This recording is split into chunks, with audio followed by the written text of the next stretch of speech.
Good morning.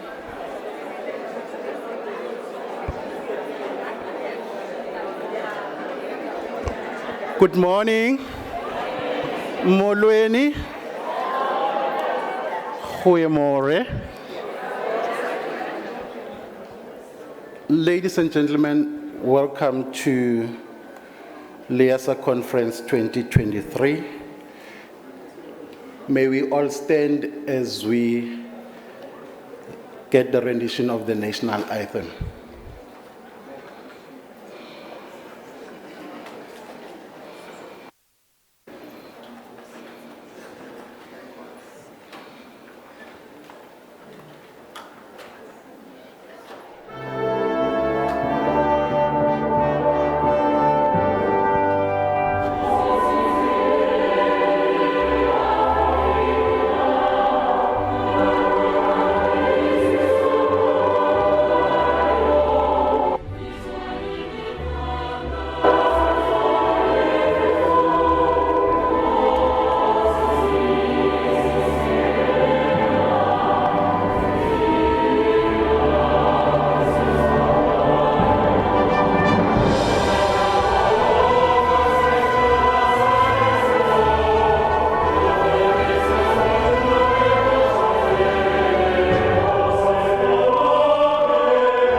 Thank you.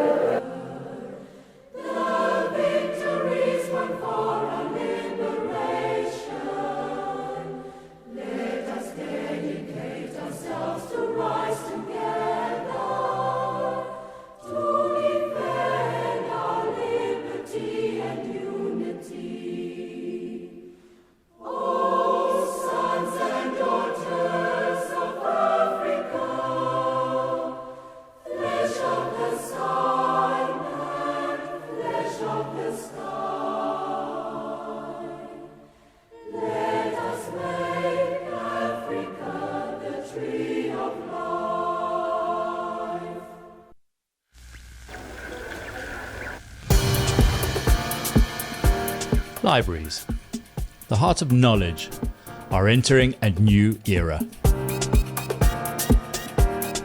A future where the story unfolds with innovation and inspiration.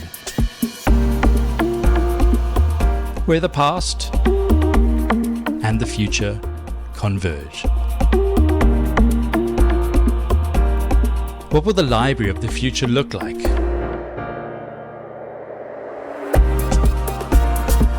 The design of libraries is evolving like never before.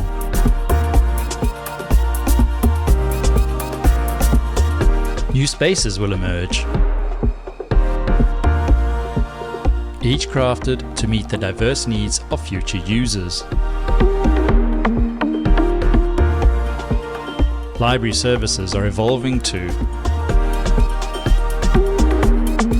and education is key. Librarian education evolves with a focus on diversity and inclusivity, shaping a more enlightened future.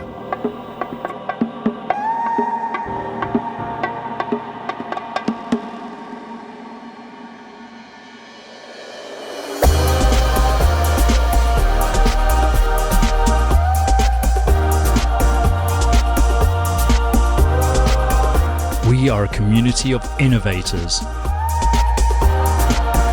and a community of learners.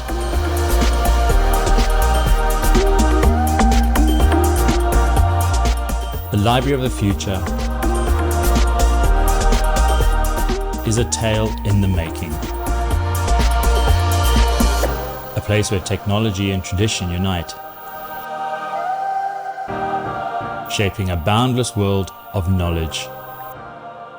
Join us on this incredible journey as we write the future of libraries together.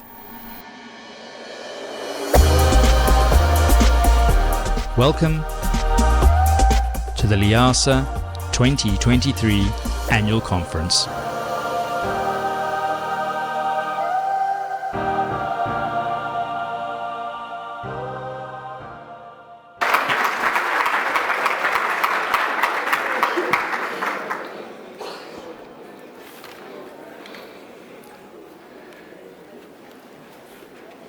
Mr. President, come and address your congregation.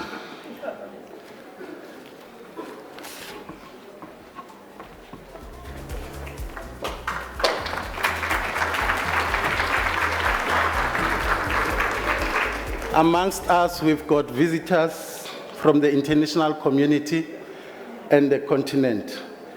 This is our President, Nazeem Hadi.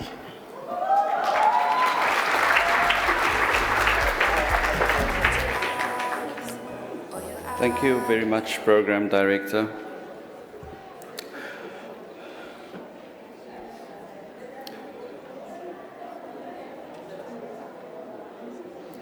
Shh.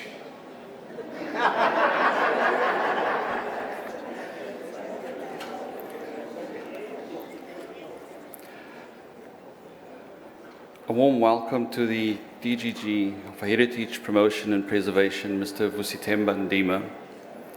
We're always happy to see him. I did say to him a little bit earlier before this. Mr. Polenko Kana, the Chief Director, National Archives and Libraries, Dr. Naresh Sentu, the Chairperson of the National Council of LIS, Mr. Kepi Madumo, the CEO and National Librarian of the National Library of South Africa, Ms. Pateka Nchinche Machaya, the CEO of the SA Library for the Blind, the Chairperson of the Legal Deposit Committee, Ms. Mpumelelo Damani, members of the National Council, members of the Executive Committee of LIASA, members of the Representative Council of LIASA, LIASA past presidents, delegates, guest speakers, welcome to the 2023 LIASA National Conference. Thank you. Despite the blood, sweat and tears, I've not been the chair of the conference committee. That's always the responsibility of the president-elect, so it's more his blood, sweat and tears. We are finally here, and when I think of the buzz that I've seen this morning, very early, yesterday, then my sense is that we have the appetite to get together again, to meet as a profession, as professionals, etc. Our conference this year has the theme of libraries writing the next chapter. And I'm really excited about the fact that it is about writing the next chapter in so many ways. There's a lot of young people here this year, which speaks well for the profession moving forward. I have had the privilege of speaking to the old guard who said, I've brought young people with me. And surely that is a sign of growth for us as a profession. For LIASA, we are hoping to write the next chapter in who we are as an association, as a structure, how we are governed, etc. But more than that, we live in a time where librarianship itself across the world is actually under threat in ways that we have not seen for a very long time. I'm sure that you have all been seeing the stories from across the continent, across the seas, specifically around censorship and libraries and librarians. I look at some of the news and I say to myself, I have never thought that I would read in my time that librarians have to think about the fact that they might be locked up for practicing librarianship, where librarians might have to face prosecution for doing the work that they are there to do. That as a profession, we are having to rethink how to bring the work that we love to do to the communities that we love to serve. And for a profession that is actually very much about serving people, to have to think about how do I manage to do this without facing prosecution, without being threatened. I really didn't think that we would sit in this day and age and have to think about those questions, but here we are. Our profession has really had to grapple with things like artificial intelligence this year. And ChatGPT is the thing that everybody's talking about. Recently, when I went to IFLA, it was probably the hottest topic under the sun in terms of attendance. I attended a session on it, and there was no place for anybody. People were sitting on the floor, they were sitting in the aisles, and it was all about ChatGPT and artificial intelligence.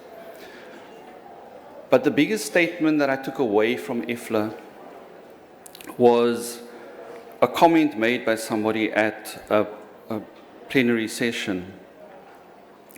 And he said, if you cannot read, you cannot AI. Reading remains the foundation of everything. And that was probably the most fundamental statement that I left IFLA with.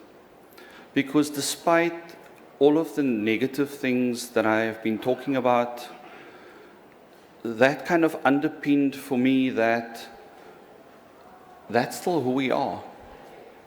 And I think that's what the speaker was trying to say, is that the foundations of who we are and what we do and what we practice remains the same. The technology changes, the circumstances change, but as a profession, the bedrock of who we are remains constant. And so while we're writing the next chapter, we must not lose sight of that. In a country where we're dealing with things that we probably would have wanted to say we're not having to deal with, but we are. We're dealing with literacy levels that are shocking. We are dealing with information deprivation that is shocking sometimes. We are dealing with spaces that we work in where people don't have the basics in terms of accessing information. In a country and in a world where information is proving to be key in every aspect of who we are and what we do, librarianship remains that profession that brings that closer to people. And as we celebrate democracy, and as we try to prevent the eroding of democracy, librarians and librarianship and libraries become more important. And whatever the next chapter is that we're having to write, we need to not lose sight of that.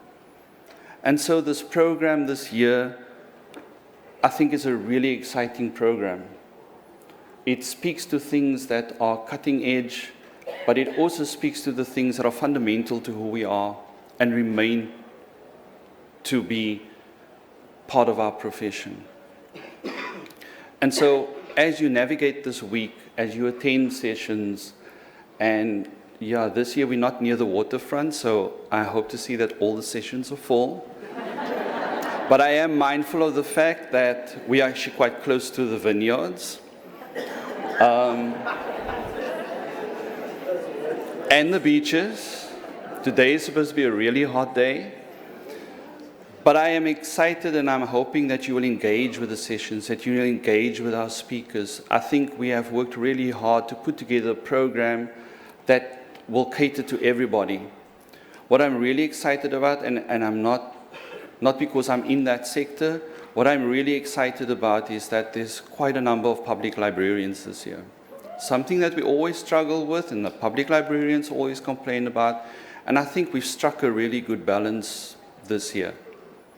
And so, as we present this program to you, as we start off this week, I encourage you to engage with the speakers, engage with your colleagues, have discussions, revitalize yourselves. That's actually really what conference is about, is to excite you about who we are, what we do, and give you the energy to continue for the next year till the next conference. And what you take away from here, you need to go back to your places and you need to implement. And you need to walk away out of a session and think, aha, everything should be an aha moment. How can I do this where I am? How can I do this as I write the next chapter in my library, in my sector, in my community? There are many other things that are exciting this week. We have awards this week, we have the conference dinner. Now, you're all looking forward to that. But I really want you to walk away from here really with the most important aspect of what is that aha moment thing in this program that I can walk away with, that inspires me to go back to the communities that I serve, to go back to the library that I'm in, to go back to my colleagues who could not be here today, and inspire them in terms of moving forward. And so on that note, I want to again officially welcome you to the 2023 LIASA annual conference, and I hope that you're going to enjoy this week and that you're going to walk away from here and say, that was the best conference that I ever attended. All the best for this week. Thank you.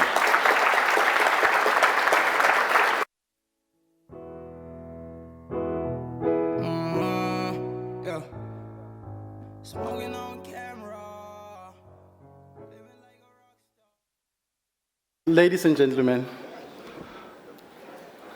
another round of applause for our president.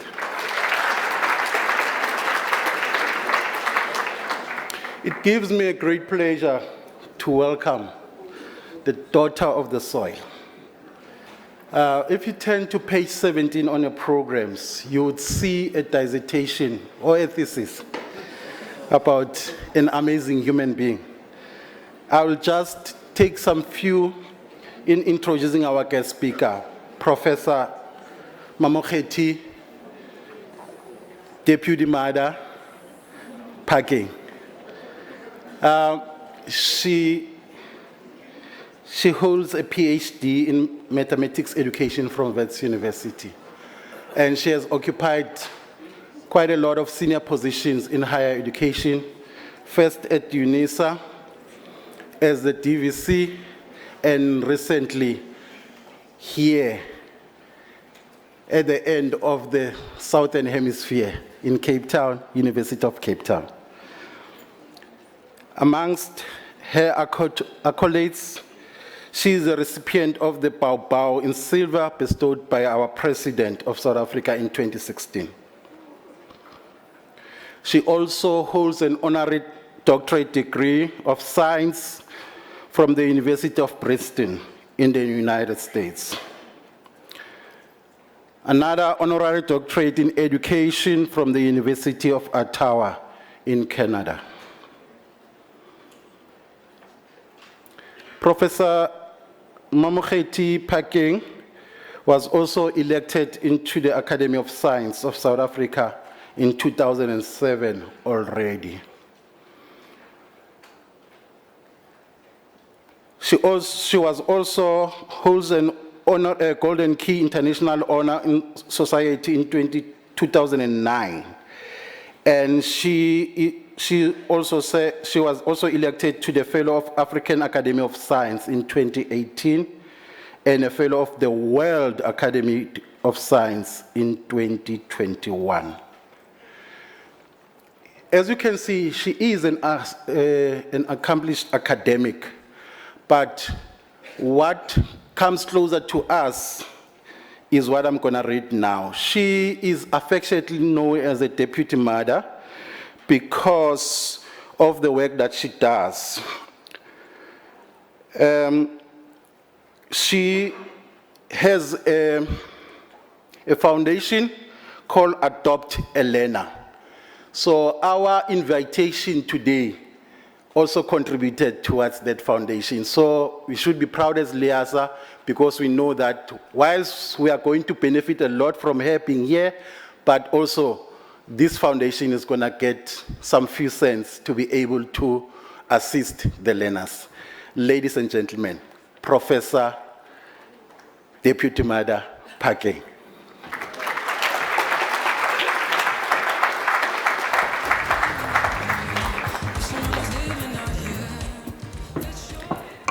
Good morning, Sanbonani, Molweni, Goeiemorgen. It's wonderful to be here. You know, Mr. President, oh well, incoming president, I thought when you get to the point of why you invited me, you'll talk about the chocolates in the library. I thought maybe you called me here. I know some librarians don't like it, but hey, whether you like it or not, students get hungry in the library, and the Kit Kat doesn't kill. And someone said, why give them Kit Kats? You must bring them apples. So I said, no problem. You bring your apples, I'll bring my Kit Kat. Let's see what they want. We'll ask them, choose whatever you want, and let's see who wins. So I thought that's the reason, but thank you very much for the donation to Adopt Elena, changing lives of many young people. I don't raise money for my foundation. I earn it. So as I was preparing this talk, I was working hard for it, and it's been like that since 2004, since I launched it. But your theme today is very relevant to where the world is at the moment. Writing the next chapter, I guess, in library services. And every discipline, every practice is writing the next chapter if they haven't finished already. And that's because the world is changing. And there is no way around this fact. You talk about global warming, global politics, as well as social and technological disruptions we are experiencing right now. The world is changing. In fact, as the president was talking, and I thought the president is sort of not so excited about AI, I was like, it's here. It's here, and let me tell you, it's making a lot of things better. Human augmentation, I have a son who's in remission for cancer. Spent the whole year in chemo last year, did transplant this year, and as they were generating and harvesting stem cells, I thought, thank God for the advances in science and technology. So you can't wish it away. So the issue is not the advancements in science and technology. That we shouldn't bemoan. We should think about what do they mean for us. Will they change what it means to be human? Will they change how we interact? Will they change? How will they change the world?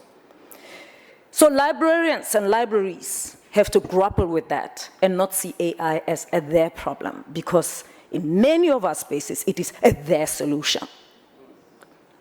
Libraries, of course, are also taking on a new dimension. They are no longer confined to physical buildings with physical copies. They have become digital hubs of knowledge and innovation. There is also a growing general collapse in public trust in leadership, which suggests that the majority of people, not just in South Africa, in the world, do not believe presidents, CEOs, vice chancellors are credible anymore. And you may think it's happening only in politics. It's happening in other sectors too. You see young people elsewhere in the world who are injecting themselves using the advancement in science and technology because there are no laws, no governance processes, policies worldwide. And whilst these treatments are meant to help people who have got illnesses, they use them to augment themselves. And they are rebellious, they are saying, who is going to stop me? And then, of course, that's Generation C. It's all over the world, a powerful new force. It's a powerful new force in consumer culture. Generation C, of course, is not an age group. It's an attitude, a mindset that describes people who care deeply about creation, curation, connection, and community. They inhabit a world of videos, memes, mashups, and social media networks. They eat, sleep, and breathe the internet. And more than 90% of Generation C sleep next to a cell phone or a smartphone. Whether you like it or not, they're here. They are not an age group. Some among us are part of Generation C, and that's why we make you uncomfortable. The world is changing. Now consider the skills and experiences today's librarians or today's leadership needs to understand the opportunities of the world of driverless cars, smart libraries, drones, and call centers which answer millions of inquiries without the involvement of a human being. As we confront, let me not move off from there, because when I talked about this whilst I was VC of UCT with Labour, and they said, no, you are not going to fire us. I said to them, listen to me, wake up, because you might be ahead of the people who you think are going to fire you. Because what this means is this, what's happening, can redefine labor, can redefine who owns labor. And I said, you can think about it now and redefine who owns labor. When the bosses wake up, you're ahead of them already. But if you're just sitting and fighting for the jobs you have now, you might have none by the time you finish, and you still lose it anyway. So as we confront the challenges of the 21st century, and writing the next chapter of the digital age, our libraries must also adapt to the changing times. But to do this, we will need librarians who want to change. Librarians who will be at the forefront of adopting emerging technologies or even creating them, integrating them seamlessly into library services, and ensuring that the country and the world benefits from the digital age. The next chapter of libraries must be written by librarians who are curious, forward-thinking, adaptable, and open to experimentation. And these are the people that will harness the potential of artificial intelligence to enhance library services while safeguarding the core values of libraries, such as intellectual freedom and equitable access to information. Clearly, traditional mindsets, traditional ways of doing, being, and seeing, traditional styles and ways of working will simply not cope with the speed, volatility, complexity, and ambiguity of this new operating environment. You can allow people who are disrupting, you can push out the people who are disruptive in your midst. One day, you will miss them. And you will see that if they were there, you'd have caught it, really. Because, when change comes, there's people who resist. No, that's not how it's done. We've done this for many years. A librarian doesn't behave that way. You know what I'm talking about? A VC doesn't do that. She's supposed to have bodyguards. What's wrong with her? Well, my advice, wise counsel, call it, embrace those disruptors, because they might just get in you, ready for the change. And this is the reason why we need transformative leadership.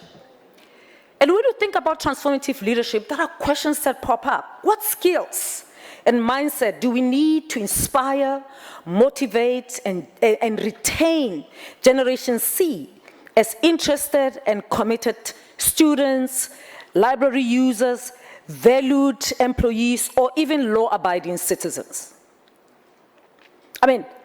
When I think of transformative leadership, that's what, I'm like, what skills do we need? I need them in that transformative leader. I don't want a transformative leader who is here to wipe out Generation C. Because they're not going to win. You wipe out one, there'll be many. Huh? You wipe out one, there'll be many. It's just one, and they will move to another environment and disrupt there. So, transformative leadership needs to inspire, motivate, but they need to think about the Generation C. They shouldn't say, we were not doing that in the 80s. It's 2021. But also, as we think about transformative leadership, we've got to ask ourselves, how can we adapt our strategies to a world where those we lead put their loyalty first to social responsibility ahead of profit? And how equipped are those of us who sit in committees, in council chambers of our universities to understand the challenges of this alien new world? My view is that there are many people in boardrooms, in council chambers, in committees who have no idea. And some of them are anti what's happening.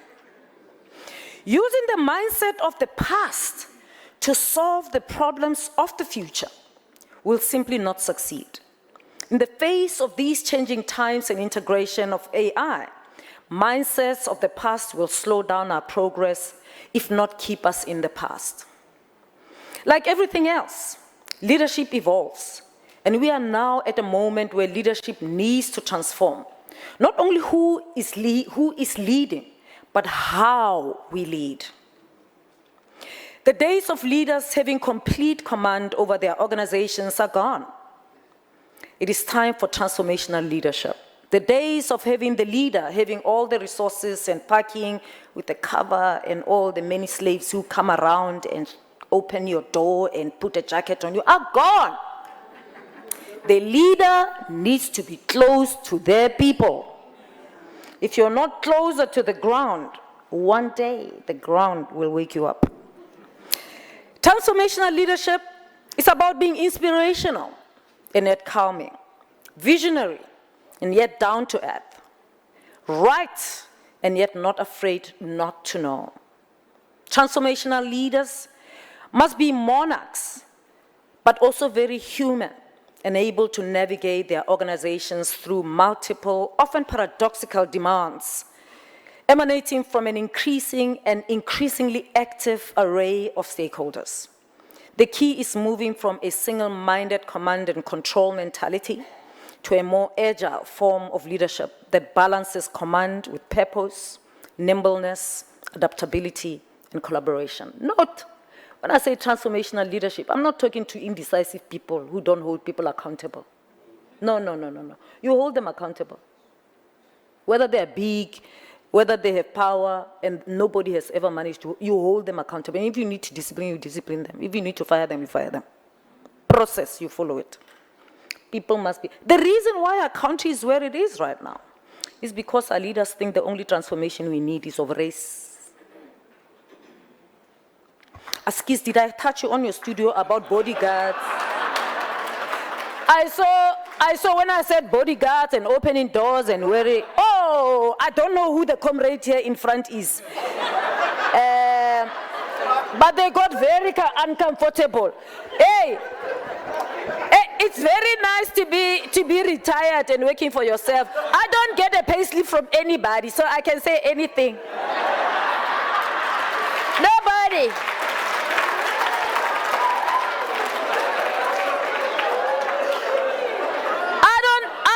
Payslip, guys. I don't get a payslip. Nobody gives me a payslip. I give them an invoice.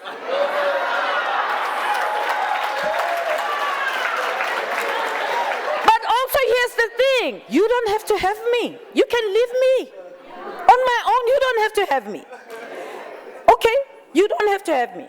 Some people kick me out, and that's fine. Me, I'll take whatever you give me in the bag and leave, right?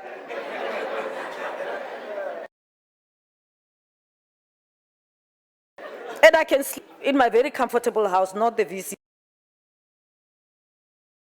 house. But the reason you're calling me It's not because I'm politically connected or people like me, it's my brain. I'm not an affirmative action appointee now. No. No. If you don't want to call me, it's fine, please. I'm still a rated scientist, B1, guys, B1. So you can keep B1. If you don't understand us academics, they will tell you. But you're librarians, you know that. You librarians are the people who help us get this data out. Nobody gets a B1 rating without a librarian helping. Of course, the librarian is the one who told me, these are your citations, these are whatever. So don't worry, I might touch you on your studio again. My problem is I don't have a payslip. So let's get on. Transformative leadership is about authentic leadership, building trust and genuine transparency, all grounded in an abiding sense of purpose. More than ever before, institutions need to answer the question, what do we stand for? Institutions and organizations like LIASA, what do we stand for? Increasingly, stakeholders expect institutions and organizations to have a greater purpose and a clear understanding of how to achieve good in the world in ways that extend beyond their core business. This creates another paradox, of course, for leaders. How to find a balance between the greater good, a sense of mission, and the ability to ensure an exceptional experience, whether it's for students, whether it's for library users or the public, and deliver globally competitive services or graduates in a cost-effective, profitable way. Everyone is battling with that. Any leader who's rising to the challenge is battling with the paradox. This paradox creates friction among meeting the expectations of all the stakeholders, satisfying needs of annual reporting, and the longer term, more purpose-driven values of the institution. The paradox of the demands for leaders to be authentic and empathetic and to display their personalities, while at the same time playing the role of the bold figurehead that people will follow and admire, continues to be a tension. Increased pressure on institutions to do the right thing in the world, only compounds this challenge. So leaders must have a heightened awareness of their social responsibility and the impact they have on society's well-being and the environment. Leaders are expected not only to be real people, but also to infuse a sense of direction, purpose, and meaning into the organization. Employees, students, library users, members of the public and other stakeholders, and now including social media, whether you like it or not, it includes them. Podcasts and bloggers, they want to understand what the institution stands for. Even if you are not on social media, they will drag you there to critique your institution and your leadership. So it really doesn't matter. They are part of the stakeholders. They want to understand what you stand for. If the institution's behavior is not coherent and beneficial to society, strident and opposing voices become galvanized more effectively than in the past. The message for us all leaders is simple. It is not what you say, it is what you do. Of course, leaders will always need to be strong in the traditional sense, decisive, strong, and seen. Now, however, they must also be students, continuously acquiring experiences that are outside their traditional career trajectory. And they must remain open and attentive to insights from an increasingly broad set of information sources. Often the missing skills are the soft skills. How can you handle the dramatic increase in demand for your time as a leader? How can you hear the signals amidst the noise of stakeholders' voices now aimed your way? How do you manage your own doubts and that of others around you? How do you balance being commander with the expectation you will remain human? The key is to become a student of the role and turn your curiosity into a discipline and a way of life. A transformative leader needs to be the change. A transformative leader must be prepared to let their life and their decisions be part of the message of change. And that's what occupied me all the time whilst I was Vice-Chancellor. I have to be the change. I have to be the change, and I do the extraordinary in my way of being, in that being the change. Leading a transforming organization or discipline or practice does not make one a transformational leader. Leading an institution in times of transformation also does not make one a transformational leader. Institutions actually do not transform. We hear many people saying the institution should transform. Institutions do not transform. It is people within the institution that must transform. When making transformation efforts, we often overlook the key component of transformation, the individuals involved in the process, starting with the leader and their executive. If you have an executive that doesn't want to transform, it doesn't matter how hard you work as a leader, it will not transform. If they just talk transformation and they are not doing, you are going to fight with them because they must transform themselves.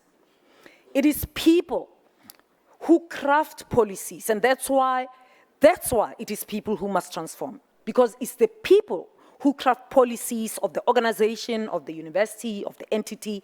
It is people who have conversations and interactions in faculties, in departments, in whatever space, in the library, public library, and the spaces that must transform. It is also librarians, as well as people who deliver lectures in a university, who must transform. If you want better results, you must get those results not from the institution, but from the people within the institution. It is people who create an institutional culture. And note, when I'm talking about transformation, I'm not just talking about race. I'm also talking about change that's happening in the world. Are you transforming as the change happens? Because some people have lots of melanin, but damn, they're not transforming. They're still in 1964. So think of a soccer team. Think of a soccer team, and we're not going to talk about Kaizer Chiefs here because I'm a Makosi for life. Yes. Peace. Peace. Peace. Love and peace. So think of a soccer team. If a soccer team is losing games and you want them to be a better team, what advice do you give them? What advice would you give them if they called you? You would not build a better stadium or take them to a better stadium to be their home stadium. You would not buy them a different soccer balls or a new kit. You would try to improve each soccer player's skill and desire to become a better player. Of course, I've been trying to get closer to Naturena so that I can give them. I'm negotiating my way to Naturena before I remove my Kaizer Chiefs big poster from my living room. I want to get to Naturena and give them a bit of advice. It's been too long.